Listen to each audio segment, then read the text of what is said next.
An effort to protect the wildlife corridors that exist today between the Yellowstone ecosystem and the far north there and the Yukon. And it was an incredible journey. And the last couple summers, if you can imagine, the farther north you go, the fewer and fewer trails there are. And so the last couple summers were mostly just following the compass through these beautiful, untouched, pristine mountains. And it was incredible. I came up with this song. It's called It's So Miserable Here Without You, It's Just Like Having You Here. No, it's not called that. It's called, what is it really called? It's called Heart of This Wild Land. And this is an echo song. You get to be the echo. So I will sing a lyric and you echo it back to me. I will sing, I am bound. You answer back, I am bound. Over the hills, unto the heart of this wild land. If you can join with me on that line, of this wild land, that'd be great. And then I'll sing over the mountains, singing rivers, and we finish off together with of this wild land. So, let's try this.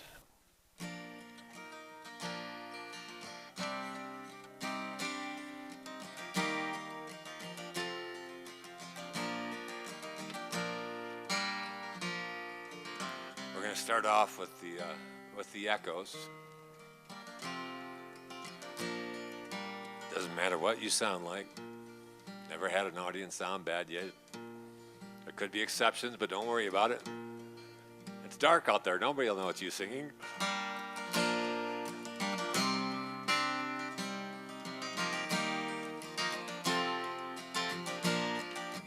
Okay, here we go. I am bound over the hills unto the heart of this wild land. That's the line we do together. Over the mountains, singing rivers, unto the heart of this wild land. There are places that I know where us humans seldom go. They are power for our spirits, and they feed our very souls.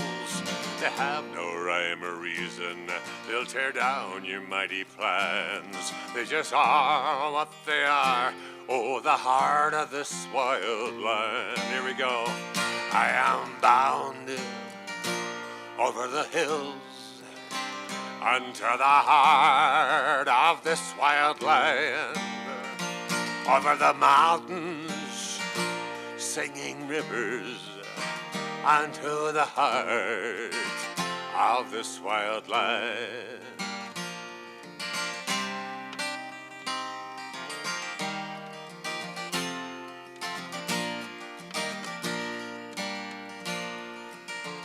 As long as mountains rise and fall, there are those who heed a call to seek the hidden places beyond these valleys' jaded walls. Some will walk the wide vast spaces, others wonder where they stand. Some just dream of the thought, the strong heart of this wild land.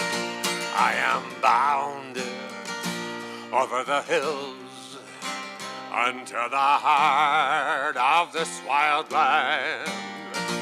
Over the mountains, singing rivers, unto the heart of this wild land. Oh, the rivers of this life keep flowing through me. I'm a piece of every place I've ever been. And I know I've touched the heart of this wild country. As I tramp the snowbound passes in the wind, I am bound over the hills unto the heart of this wild land. Over the mountains, singing rivers, unto the heart of this wild land. Let me hear you now.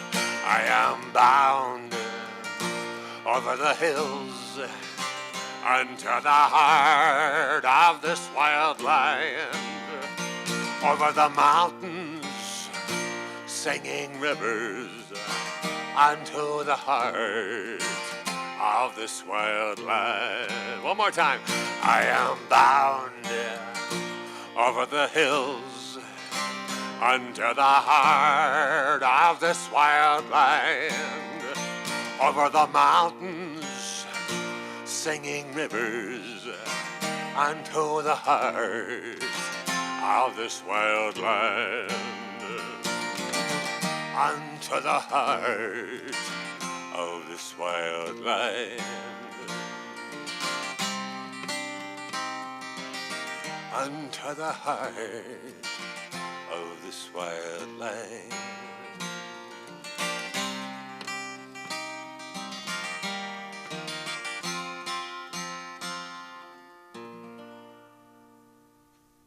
You can join on this next song. It's simply "Oh, the River Calls" and "Oh, the Mighty River Calls." This is from a 22-day canoe trip down the Sheen-Drek River in the Arctic National Wildlife Refuge.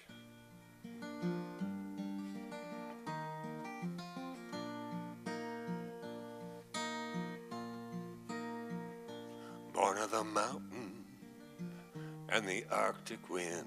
And your first part goes, oh, the river calls, northern lights and the glacier's kin. And your other part goes, oh, how the mighty river calls. The river's a treasure that you cannot buy. Let me hear you. Oh, the river calls. She's a glint in an eagle's eye. Oh, how the mighty river calls. The river's a promise of things to come, a ribbon of hope shining in the sun. The river is a life for the great and small. Oh, it's a call of the wild that the mighty river calls.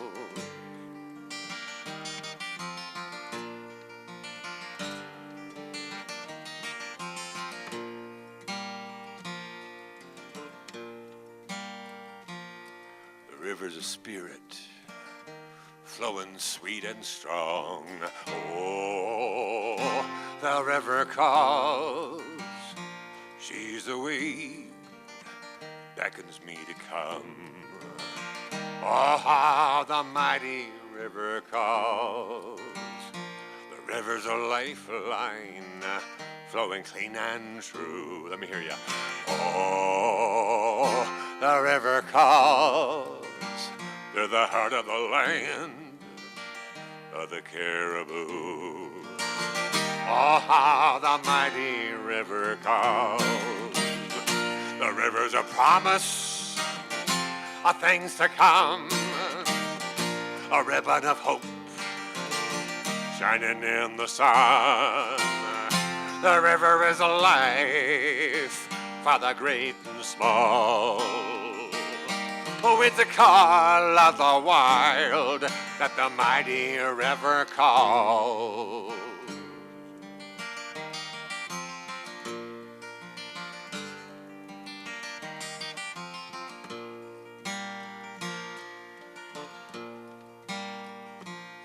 The river's a journey borne by some. Oh, the river calls. She's away, beckons me to come. Oh, how the mighty river calls. The river's a promise of things to come, a ribbon of hope shining in the sun. The river is a life for the great and small. Oh, it's a call of the wild that the mighty river calls. The river's a promise of things to come. A ribbon of hope shining in the sun. The river is alive for the great and small. Oh, it's a call of the wild that the mighty river calls. Oh, it's a call of the wild that the mighty river calls. Oh, it's a call of the wild that the mighty river calls.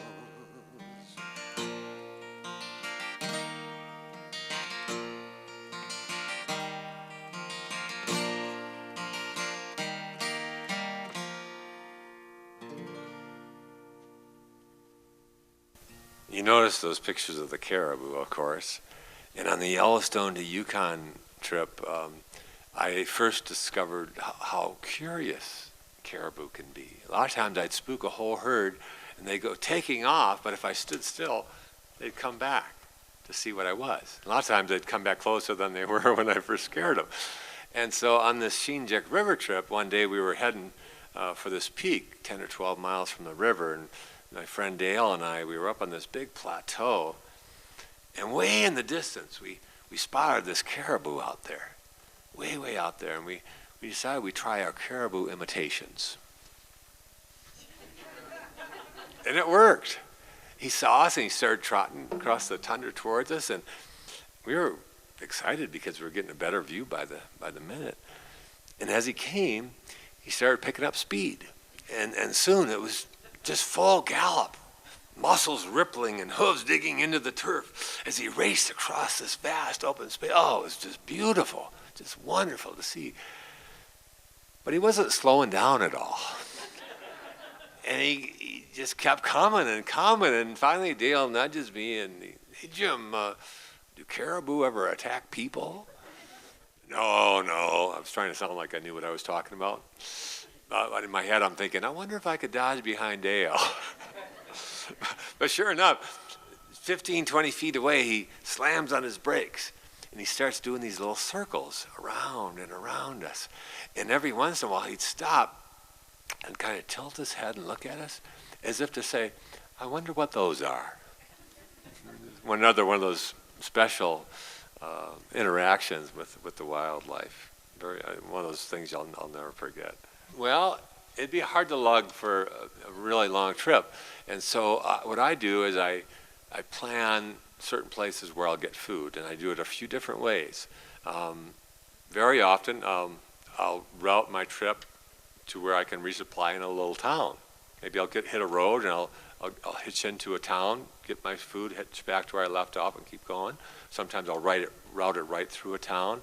I send my food general delivery to the post office and to myself, and then I stop and pick it up.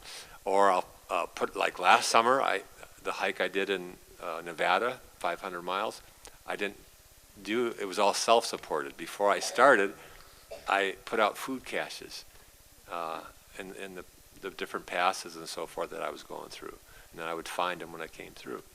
And in the far north, on the Yellowstone to Yukon, I had to have airplanes, these little bush planes that would land on the gravel bars and bring me my food every couple weeks. Sometimes I have friends meet me at a trail or come hike in and bring me some food. Sometimes I goof up though, and I misplan or misjudge, and I've run out of food a few times. There's a few edible plants I know, and I carry a hook and a line so I can fish if I have to. And one time up in the Ontario, I ran out of food, and I'd been watching the moose, and they were always eating this green slimy stuff off the bottoms of the ponds, and so I figured must be okay. The moose eat it. And so I remember I scooped up a big pot full of it, and I started cooking it, and added a little salt and pepper, a little bit of garlic to it, and it still tasted like green slimy stuff. But I ate it, and kind of kept me going for a while. You guys feel like singing? Yeah. I want to do this song. How many of you came here tonight with your friends? And family counts too, you know. I don't think I'd be standing here in front of you tonight if it wasn't for my friends. I really believe that. 2 years ago, I went through 3 months of hell, surgery and chemo and radiation for cancer in my throat. And boy, it's tough going through that stuff. And what got me through was the love and the care and the concern that I could feel coming at me from my friends and my family. And so I've been singing this song a lot the last couple of years. It's called Friends Along the Way. And the chorus goes, "It's the good hearts that spring from the salt of the earth. They inspire and brighten my days. I owe it all to the spirit of love and the friends along the way." Comes around 107 times, so you have lots of time to learn it.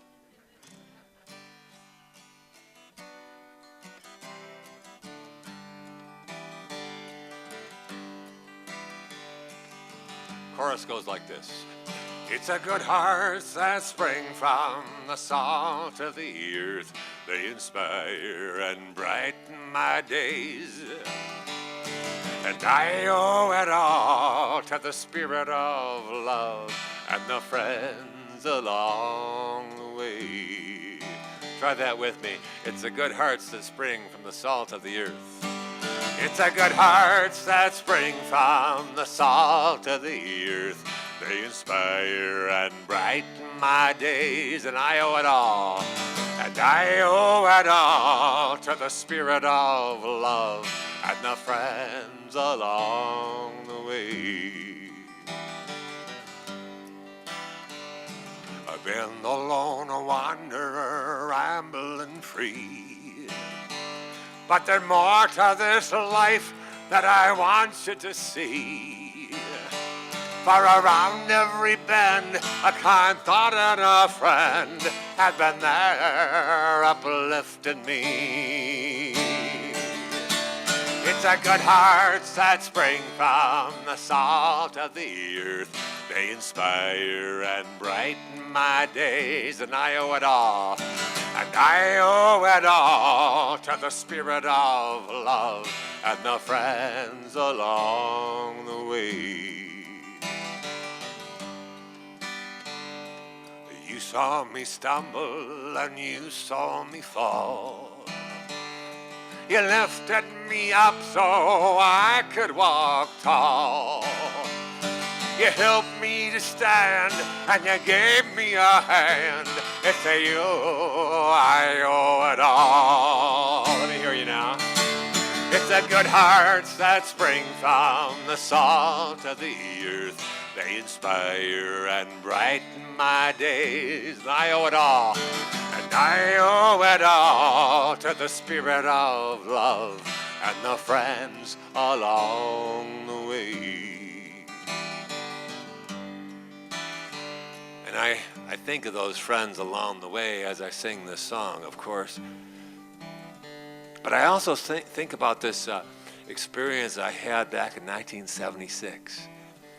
I was just finishing up a year and a half, 5,000 plus mile walk from the Atlantic Ocean out to the Pacific Ocean.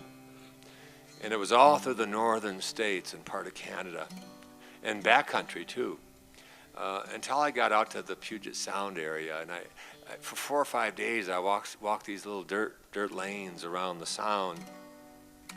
And this one day, as I was passing a farmhouse, I couldn't help but notice this beautiful elderly woman standing in the front yard. She was out there tending her garden,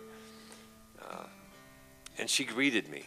And soon I found myself on one side of the fence, a young man of 21, 22 years old, and her on the other side of the fence in her early 80s. And boy, we just hit it off.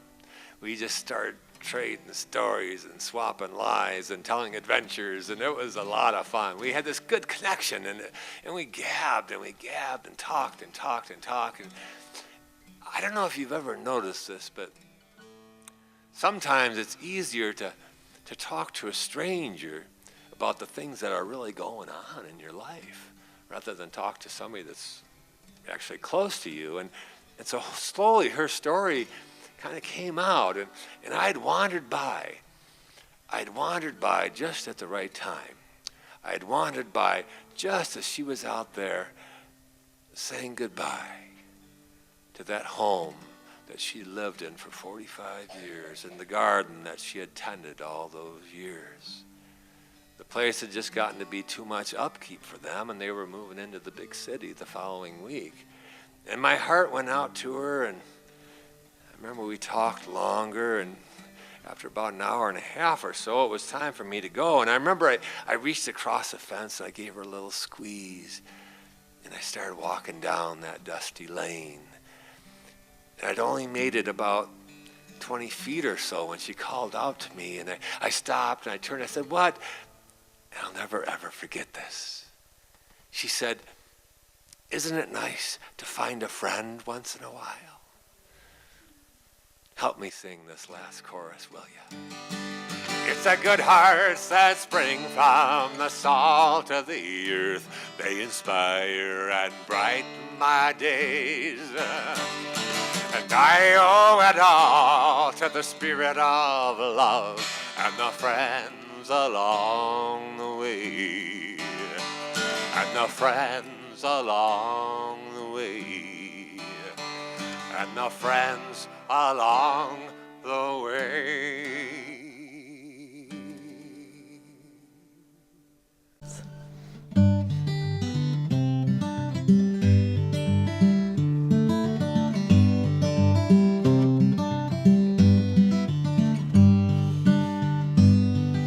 A song is like a thread woven in the string, twisted and tied to everything. A time has shown nothing stands alone, all nature in it sings.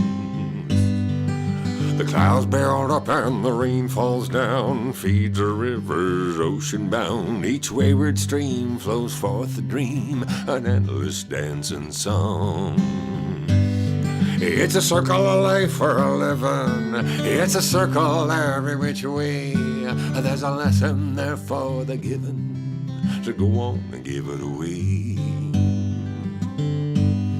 It's a planet of blue with islands of green, shares this life and all it means. Each death and birth brings to this earth a whole circle coming clean. It's a circle of life for a living. It's a circle every which way. And there's a lesson there for the giving, so go on and give it away.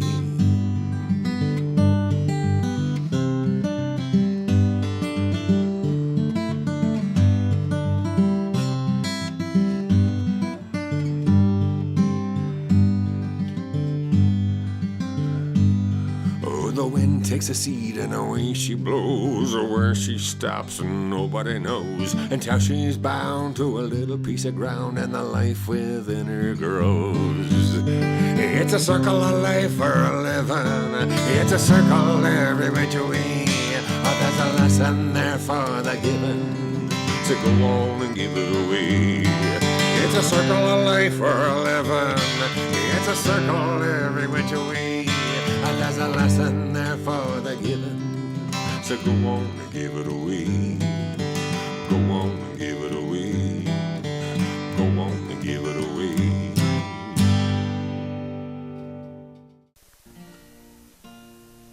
It's a beautiful planet. How many of you have a special place that you like to go? A place that you just hold in your heart when you're not there. A place that you like to go to recharge your batteries or just sit. A special place. How many of us have a special place? A lot of you. A lot of you do. You guys have a special place? No? Not yet. I bet you will, though. I bet you will. I was down in Rome, Georgia. I go down there every 4 or 5 years. I was just there this last fall, and I spend the whole week doing school concerts and talking to the kids, and then at the end of the week I do a show like this for the grown-ups. And like 6 or 7 years ago I was down there, and I was leaving the 6th grade classroom. I'll never forget this. This little 6th grade girl tugs on my sleeve, pulls me aside. I'd been gabbing about my adventures and my special places. Well, she wanted to tell me about her special place. And so she starts talking about this place where she would go hiking and exploring and riding her horse when she could and climbing the trees and building forts. And as she's telling me this, the sparkle in her eyes just growing and by leaps and bounds. And I can just feel that she loves this place. And then she gets to the part of her story where she said, but then the developers came and they cut my trees and they filled up my fields. And as she's telling me that part of her tale, this little 6th grader, her lips started to quiver and a tear slowly rolled down her cheek. And I didn't know what to say. Because as adults, we all know places that are no longer there. We've all lost places somewhere. We might have our special place, yes, but we also know of places that have kind of fallen. What are we going to tell the children? I hope that we tell them that we walked as softly on this planet as we could, and that we used our voices to help this planet too.